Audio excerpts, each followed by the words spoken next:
More significant news for the 49ers. They expect to activate Javon Kinlaw from injured reserve so that he can play on this field Saturday afternoon against the Washington Commanders. Javon Kinlaw grew up watching that team in Washington. He said that he was a big Trent Williams fan growing up, so we're going to suit up alongside Trent Williams for this game.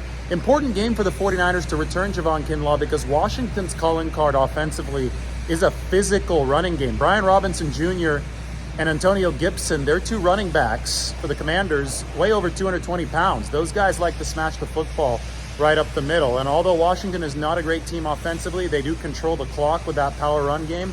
And the 49ers had some concerns that without Hassan Ridgeway, who's hurt right now, torn pec or strained pec, I guess I should say, for Hassan Ridgeway, and Kevin Givens, who's got the MCL issue, the 49ers thought that they were going to be a little bit light up front at defensive tackle. And remember back to the Atlanta game in Week 6, the 49ers were light and injured at defensive tackle, and the Falcons just went in there and they just stomped the 49ers. 40 carries, 168 yards. The 49ers could not stop the run game.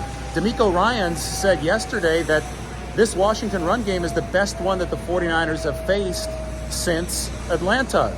So returning Javon Kinlaw and that beef, I mean, he just has prodigious size to the defensive tackle mix, especially when the 49ers are a bit shorthanded at the position right now, is a really big deal ahead of Saturday. I think that it really puts the 49ers into a firm driver's seat when it comes to stopping the interior run. And, you know, just in the bigger picture, this is really good news for the 49ers because Javon Kinlaw, I think, is a little bit ahead of their schedule as far as a return goes. There was a lot of worry when there was fluid buildup in that knee that they were just going to have to surgically strike this, maybe get him ready for the playoffs, use the entirety of the 3-week practice opening to get him ready and then see how long he could hang on to the playoffs. Now he's been explosive enough, he's looked good enough at practice to where the 49ers are like, let's get him out there now. Let's see how much he can give us over the course of this stretch run to the regular season. So arrows trending up for Javon Kinlaw, a guy who certainly has worked hard to get to this point, who's had to fight through a ton of adversity, and now the 49ers are going to see him try to take that field against the Washington Commanders. This is what's going to happen on Saturday.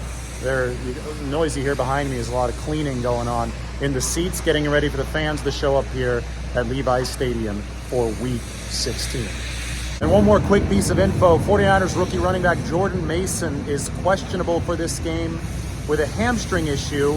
At Wednesday's practice, his hamstring was a little bit tight.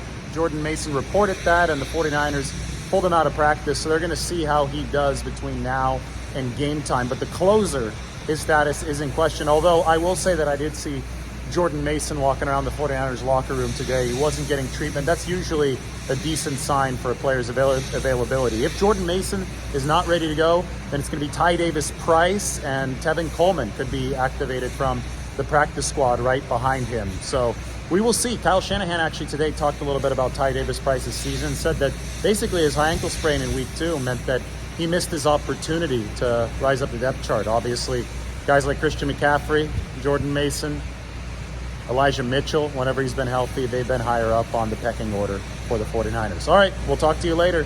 That's been today's big update from Levi's Stadium.